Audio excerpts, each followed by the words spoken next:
Well, good morning and welcome to Vineyard Life Church. If I haven't met you yet, my name is Clint. I think the last time I spoke here was back in October, and I had just gotten off of a week-long conference in Arizona, and so I was dealing with some tiredness and some jet lag. But today I am well rested, well energized, and ready to bring what God has on my heart for you, so you won't have to worry about keeping me awake today. And I'm going to be continuing our series called Pause, Moving from Rush to Rest. The idea behind this series is that so many of us get so caught up in these hurried lives, these busy lives, and God is calling us to a place of rest in His presence. And as we do typically every month, we prepare out a series and we have a list of topics that we will talk about. And Tony had presented to some of us other staff members, here's your topics.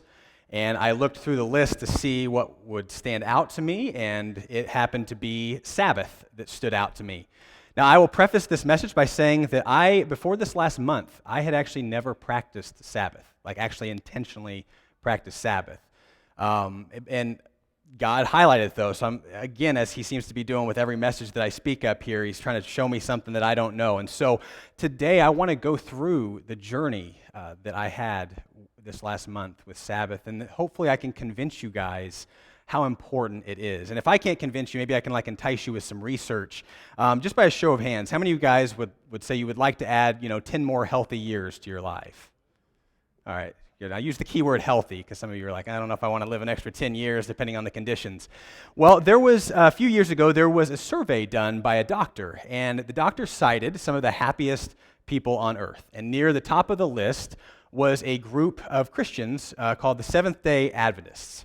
And now Seventh-day Adventists, they are religious, literally, about practicing the Sabbath. Once every 7 days or once every 6 days, they'll practice a Sabbath. And what he noted when he did this survey was that Seventh-day Adventists live up to 10 years longer than the average American. And if you do the math on this, if you Sabbath every 7 days, it actually adds up to about 10 years over a lifetime. Obviously, this can vary person to person, but it's Sabbath here, just a reflection from the Seventh-day Adventists, Sabbath has a lasting benefit on our lives.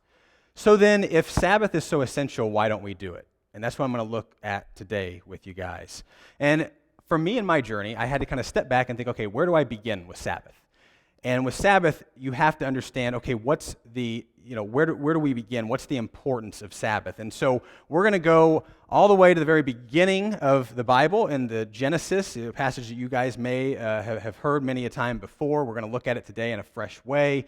And this is found in Genesis 2 through 3. I will preface this by saying you can also look up these notes in YouVersion. Yours truly put them in there. So if there are any mistakes, feel free to let me know after service, and you'll be good.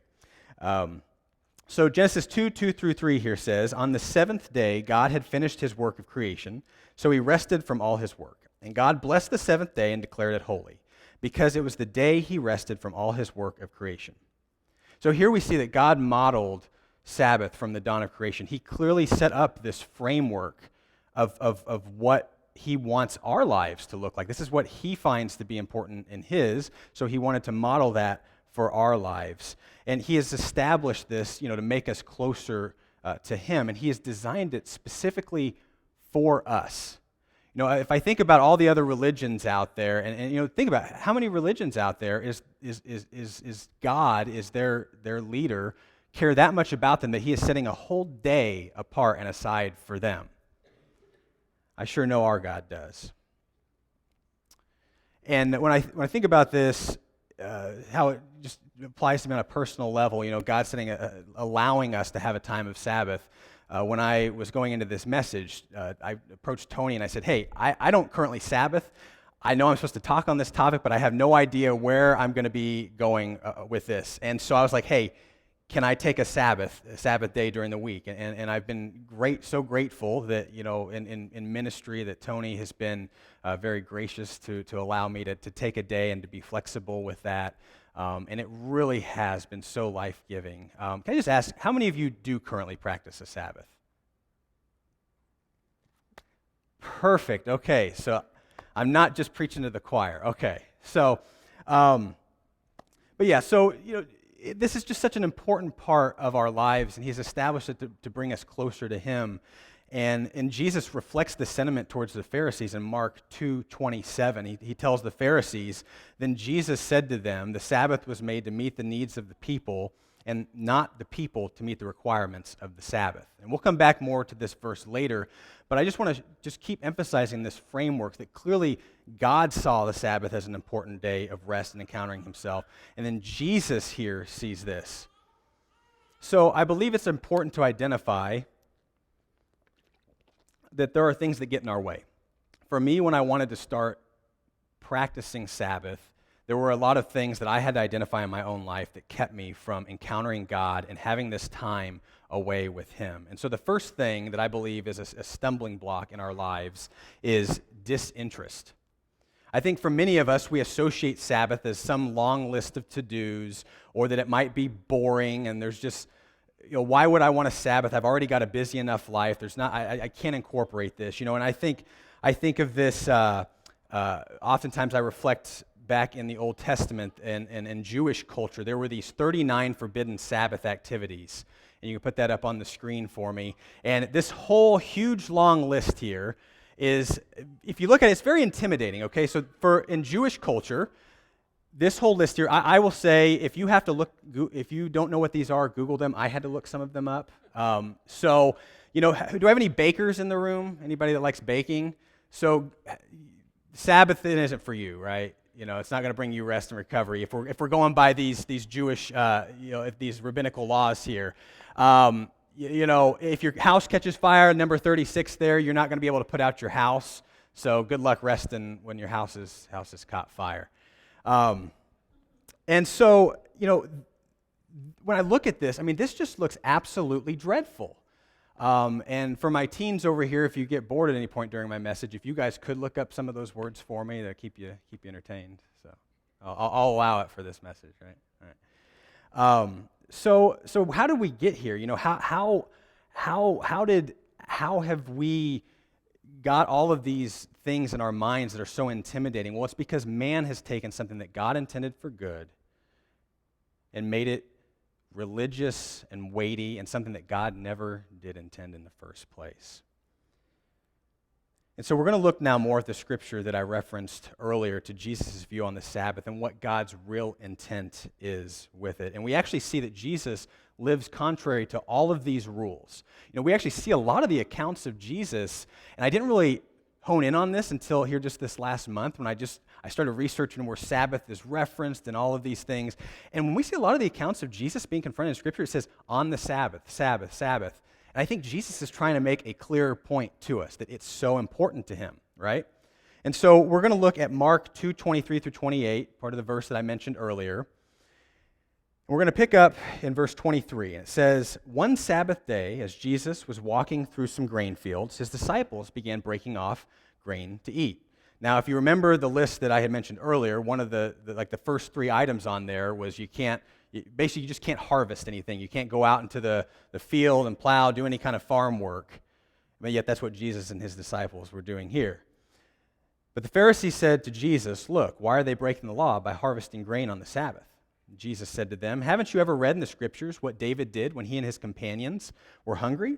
He went into the house of God during the days when Abiathar was high priest, and broke the law by eating the sacred loaves of bread that only the priests were allowed to eat. He also gave some to his companions." Then Jesus said to them, "The Sabbath was made to meet the needs of the people, and not the people to meet the requirements of the Sabbath. So the Son of the Man is Lord, even over the Sabbath." So in the same way that David and his companions were hungry and ate, Jesus and his disciples did too. And I love the way that the Message, Eugene Peterson, the Message Bible, puts the last part of this scripture passage. It says, "Then Jesus said, the Sabbath was made to serve us. We weren't made to serve the Sabbath. The Son of Man is no lackey to the Sabbath." I just love the way he puts it there. He's in charge. Clearly, again, Jesus has strong views on the Sabbath, right? And over time, as I mentioned earlier, mankind, even in our American society, we've taken something that God has intended for so much good, and because of the busyness and the distraction of life, we have let the excuse of busyness get in our way for far too long. I know I did. I think there's a second stumbling block that can get in our way to actually approaching a Sabbath and encountering God in that way, and I think it's distraction, right? This is one of the biggest things for me, right? This is the whole emphasis of this series is cutting out the distractions of the busy life, the busy world, the ongoings, and centering in and allowing God to focus. Now, I'll say, when I have practiced times of Sabbath, and I'll talk about those in just a little bit, but when I practice those times, it can still be hard to focus in and not just get distracted by the things that are happening, day to day, right? And I think that busyness in our society has been something that's equated with good, right? If somebody asks you, hey, how are you doing lately? Oh, I'm good. I'm keeping busy, man. I'm keeping busy. I'm doing good, just keeping busy. Everything's going all right, But how many of us would be honest enough to say, if somebody comes to you and say, hey, how you doing? How's things going? It's good. I took a whole day off this week, didn't do a thing. Right? And you feel like it's lazy, right? In our society, we've equated something like the Sabbath with laziness and something that we don't even want to associate in that way. And we let these distractions of busyness get in our way. And I think then we're faced with a few questions. Why do we Sabbath? It's because we know we should, but why don't we? Well, it's because it just doesn't fit into our busy world. And so, with me, how I've really applied this aspect is, when on Sunday mornings, you guys might see me walking around a lot, doing a lot of things, and God really just convicted me a lot this past month. Hey, I love your heart, and I love what you're doing for me, but you're not being with me, and that's what I want. And I let the busyness of Sunday mornings and the preparations, I do preparations all throughout the week, I let those things get in my way of having a time set aside for him during the week to just encounter him in his presence, because that's what it's all about, right? And Tony shared a few weeks ago a passage from Matthew and what the result is of spending time with God. It's Matthew 11:28 through 30. I'm going to read it out of the Message version just because I love the way that it flows with this paraphrase here. It says, "Are you tired, worn out? Are you burned out on religion? Come to me. Get away with me and you'll recover your life. I'll show you how to take a real rest. Walk with me and work with me. Watch how I do it. Learn the unforced rhythms of grace. I won't lay anything heavy or ill-fitting on you. Keep company with me and you'll learn to live freely and lightly."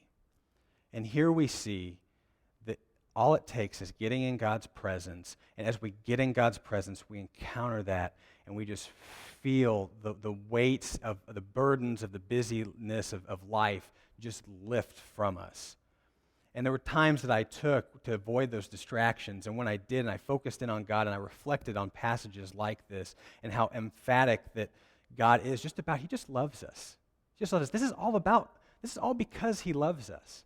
And I think some of us could struggle with really feeling connected with God. Maybe you grew up in a home where you didn't really have a good father figure, a good influence in your life. But God here is trying to tell us that, look, I am your Father. I love you. I'm a loving Father, and I want you just to come into my presence, experience me, and soak me up, and I will give you life and make you feel new. And so we have to be intentional. I've always felt that if I go to my grave, I always want my mission statement to be that I'm intentional. I'm intentional about life. And Sabbath for me this last month didn't just happen, right? I could have looked at the topic and I could have said, Sabbath, good topic, I don't want to do it. But instead, I stepped back and I said, you know what? God's clearly highlighting this in my mind, so I want to be intentional and I want to do it. And God showed me so many cool things through it, and I can't emphasize enough how good this is. And I believe that there's a third thing that gets in our way of practicing Sabbath, and it's disobedience. Why is it that we are so intentional about obeying God in a lot of other areas of our life? Maybe you're going through the store and maybe you're tempted to steal something. You said, I'm not supposed to steal. I know that's bad. God doesn't want me to steal. Or you might be tempted to lie to somebody. Maybe it's lie to a boss, lie to your parent, lie to a friend, right? But how come it is that, we can go through life and we don't really think about, wait a minute, I should be practicing Sabbath. Sabbath is something that Sabbath is actually in the Ten Commandments. Sabbath is really the only spiritual discipline that God actually lists in the Ten Commandments, right? Like he clearly, again, knows that Sabbath is important for us. But I believe it's just a question of obedience as to why we don't always practice Sabbath. If you think about this, we've talked here before about fasting. And I think we don't like fasting because we lose control over our eating, right? We give that up. In the same way, we don't like the Sabbath because it's a direct assault on our time. And to a lot of us, myself included, our time is precious. We've got our time. We've only got so much time during the day, and whether you are involved in sports, whether you're a youth and you're involved in sports, whether you're working a full-time job, whether you're a full-time mom or dad, whatever the case may be, we just choose. We have a choice, right? We choose what we're going to put first. And can I just be completely honest with you today, and your loving brother, your loving friend, and say, if you're not Sabbathing, then you are out of alignment with God, and you're being disobedient to Him. Okay, I know I was. And God so wants you to obey in this area of your life, and He will bless you, and He will keep you in His presence, and you'll be able to hear louder from Him than you have before. In Hebrews 4:1, God has this promise for us. He says, therefore, since the promise of entering His rest still stands, let us be careful that none of you found to be fallen short of it. Right? So much so that God is very emphatic here that He knows it's important, right? He knows it's important in our lives. Okay, so we've looked at the things that kind of can hinder, and when I set out on this journey of Sabbath, I had to first identify, okay, there are at least 3 things here that are keeping me from even approaching a Sabbath, getting into a place of Sabbath. But if you're like me, you get past these stumbling blocks, and you get past those 39 laws and say, okay, that's not what God has for us here today. Jesus clearly thought differently. How does this look today? What does this look like for me today? Because what you're saying, Clint, this sounds really nice. It sounds really enticing. I could possibly add 10 years to my life. A lot of other good stuff's going on. Tell me, how do we do this, right? Well, first off, I'll just say that, what I found on my own journey is that Sabbath isn't the same as a day off. On a day off, if you're like me, you'll typically have a whole list of things that you want to do. So if you work a 9-to-5 job throughout the week and you've got Saturday and Sunday to devote to it, you've got this list of items like, okay, I got this house project, I've got to do dishes, I've got to take the kids to their sports game, I've got to, all these things, and so it just weights us down, and we just keep feeling that weight on us, right? And so we want to get this list done, get those things away, but it's not the same as a day off. I want to ask you guys a question poll for the audience. I love interactions. How many of you, tell me, what is something you don't like doing? Who said laundry? Okay, laundry, good, okay. Homework. Been there, done that, I agree. But it's good for you, so keep it up. Yeah. Shoveling snow. So I am thoroughly convinced with shoveling snow, okay? I have worked for the church for, at least 5 years now, 4 or 5 years. I am convinced that whoever is in control of the Indiana forecast only makes it snow on Sundays. This past week was a real refresher for me because it decided to get it out of its way before today. Because I can't tell you how many times it has snowed on Sunday, and I have had to come here at the dawn of morning and shovel and salt these sidewalks outside. I have a huge long list and calendar item of where it comes. So anyway, I'm just thoroughly convinced that it just likes to snow on Sunday. So very much, Alex, agree with that. Ewan, do you have something?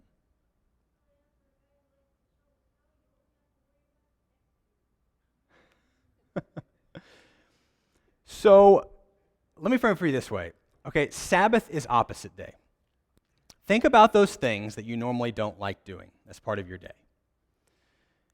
And then think about those things that bring you some sense of enjoyment and fulfilling. So kind of think about, okay, if you didn't mention it to me, kind of think real quick, like, okay, what's something I don't like doing, right? And for me, I'll give you an example. In my own life, the first week I practiced Sabbath, I went through my day a little bit, and then I got to a point where I was like, okay, I want to get up and I want to do something. I want to do something that's just kind of refreshing for the soul. And so I have been working on a project down in my basement and building some bookcases. Yay, hashtag IKEA. I love cheap, nice things. How many else like IKEA? Do you guys go to IKEA? Okay, cool. So I'm not alone. Okay, so not always the best quality stuff, but it sure is a good price, and I enjoy building it. So anyway, I like building things. I like doing things because it really brings me just energy. It brings me a sense of fulfillment. I can look at it at the end of the day and say, hey, I got this done. It looks good. I like this. So I built the bookshelves. I got that done. And then I went upstairs, and I stood in front of the sink. I'm surprised nobody said they don't like doing dishes. Anybody not like doing dishes? Thank you. Thank you. Because I stood in front of the sink, and I looked down at the sink. I had my cleaning like wand in one hand and a dish in the other sink, and I just went, nope, and I put it down because that wasn't going to bring me joy. It wasn't going to bring me joy. And I think this is just a small example of those kind of things that I'm talking about here on Sabbath and how to kind of structure your day. And that it's not the same thing as a day off, but you're saying no to those activities. My wife and I just took a Sabbath this past week, and when we both just agreed mutually, let's just not do dishes. And so they piled up high, and I was doing all the dishes yesterday, but it was fine because I got the Sabbath on Friday. And another thing is, if you typically find yourself, maybe you're in more of a taxing line of work where you're doing a lot of physical activities and you're doing a lot of things that keeps you up on your feet and busy. For you, how rest could look is maybe just sitting down, just enjoying time on the couch, on the sofa, not just vegging out, but being intentional again with this. And I'm going to go through those here in just a few moments with how that can look about being intentional. Or maybe you're somebody who maybe you have more of a computer job or a desk job or you sit more. Say something for you that's more energizing is you get out and you go camping or you go hiking, go on a walk, something like that. For you, that's what brings you energy. And so just seek out, I would just encourage you to seek out what gives you life. If there's something that you're going through your day and this is all just living through and navigating and just being in tune with God and knowing what He has to say to you. And so I want to give you a little framework here of, okay, what does my Sabbath look like? Because I hope maybe this can kind of help you guys figure out how to frame yours a little bit. And this is from this last month of me practicing Sabbath. This is kind of what mine looked like. You can put that up on the screen there for me. So in no particular order, your time with God may be that your Sabbath may look like this. You structure it. How I would structure my day is I would just start off my time with God. I would sit in the recliner, and about 15 minutes of spending time with God, I fell asleep. And I fell asleep for about 2 hours. But that's okay. I woke up and I was like super mad at myself. I was like, dear goodness, what the heck? And if you guys don't know, something to know about me is that I fall asleep no matter where I'm at or what I'm doing.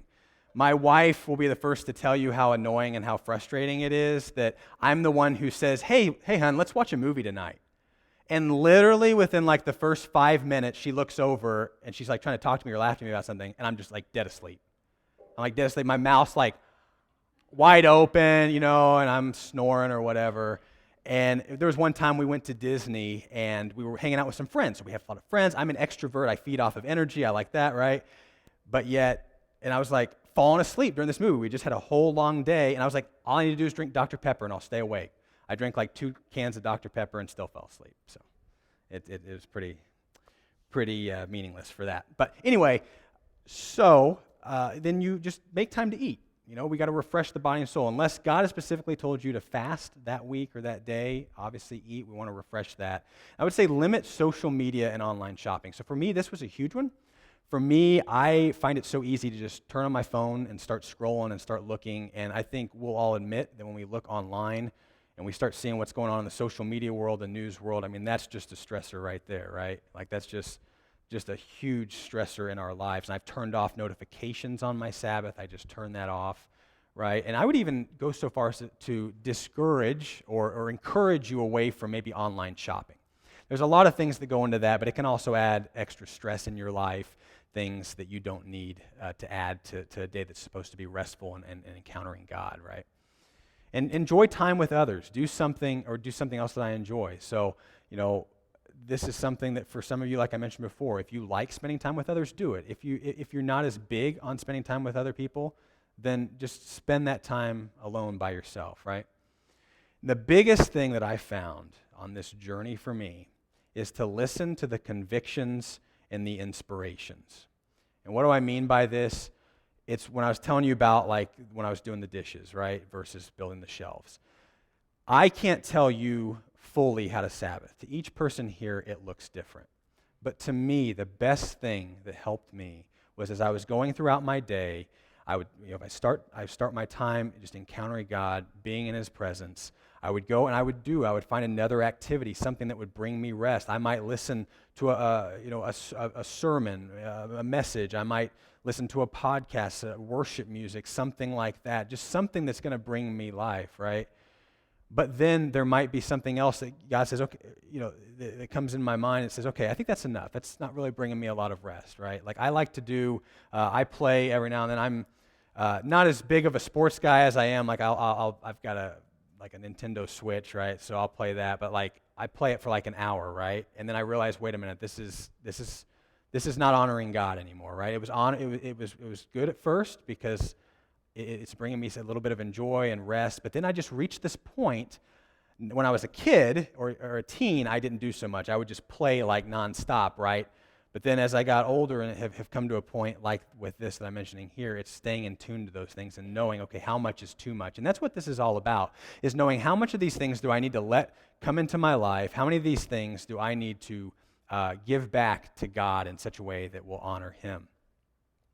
And Paul actually conveys that we have complete liberty to choose what works best for us, right?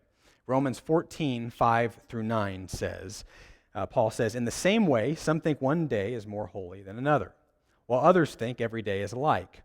You should each be fully convinced that whichever day you choose is acceptable.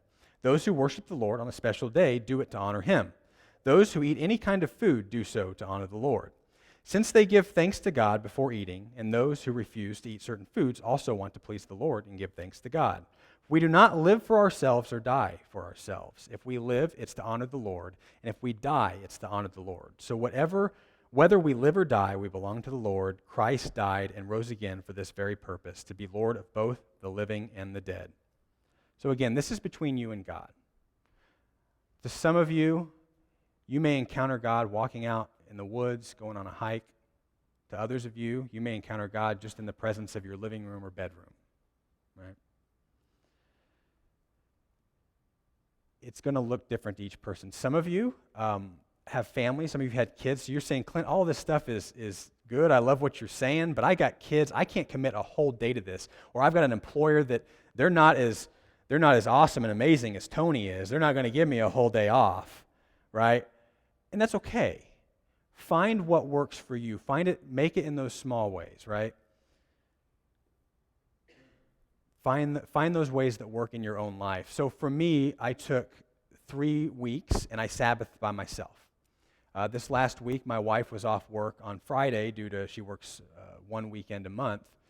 And so I knew she was going to be off on Friday. And so I approached Tony and I said, hey, I'm thinking about switching my Sabbath to Friday this week because I really want to see what this looks like with Lauren. And I've done it by myself, but I really want to encounter God together with her. And so it did. It looked different, right? So we're both different people. But the thing that really encouraged me through spending this time with her, and again, if you get a whole day for this, or whether you just set aside a time for this, it will allow you to encounter God's presence in a greater way. For us, what it looked like was we woke up in the morning, we watched a sermon video. It was on relationships. We really have wanted to continue improving our relationship and growing closer to God through that. So we put on a sermon, and then I actually pulled up some just discussion questions that we could ask each other. And so we asked each other those questions.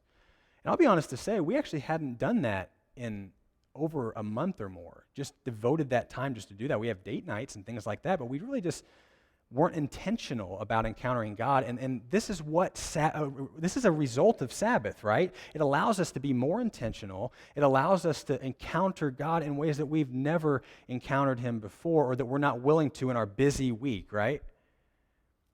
And so even though it looked different with somebody else, it was just as refreshing, just as energizing, and it was just what we needed. Neither of us did dishes or anything like that. we read some books, we played a game together, we just spent time with each other. And like I said, it's going to look different for each of you. And hopefully, as I've kind of talked through today, you guys are thinking through, okay, what are some ways that I can apply this? And so that's where we're at now is, how do I apply this now? What are some action steps? Just take a Sabbath. The biggest thing I can tell you right now is to do it, right? Because if you're not doing it, as I mentioned earlier, then you're out of obedience with God. And as I was praying through today, asking God, what do you have for your people today? And I believe that God spoke to me that there are some of you that obedience and letting go of that control in your life has become a big issue for you, right? You're not willing to surrender that part of your life. It may not be to take a Sabbath. It may be something else in your life that you're not willing to give over to Him. It might be drinking. It might be pornography. It might be something that is hindering you from stepping into a relationship with Him. And if you don't get that taken care of and you don't work on those areas of your life and surrender control, then it's going to be much harder to Sabbath because you're going to really feel this sense of shame, right? And you're not going to want to spend time in God's presence, right?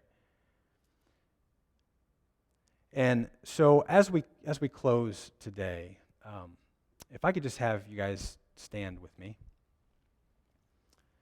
I want to press into that. So if you just close your eyes and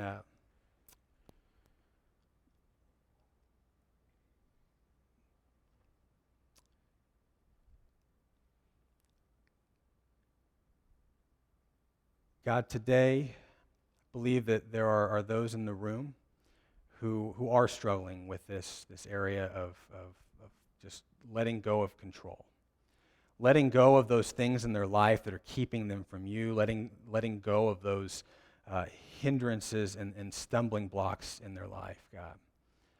And so today, God, we just release that to you. And if you're willing right now, if you could you can just stick out your hands just as an act of I'm releasing that control to you, God. Each of you are going to think of something in your own life that is hindering you from getting into a deeper relationship with God and something that's ultimately going to bring you into this Sabbath and rest and encountering God closer. And so, God, today we release that to you. We release control of our lives to you. And we know, God, that you have great things in store for our lives as we submit our will to you. God, we are so grateful that you are a loving God, a loving Father, so much so that you have made a specific day just for us. And God, as we step forward into the coming weeks and we focus on how we can incorporate Sabbath better into our lives as an act of worship and honor and adoration for you, Lord, may you just bless each person here for releasing that control to you.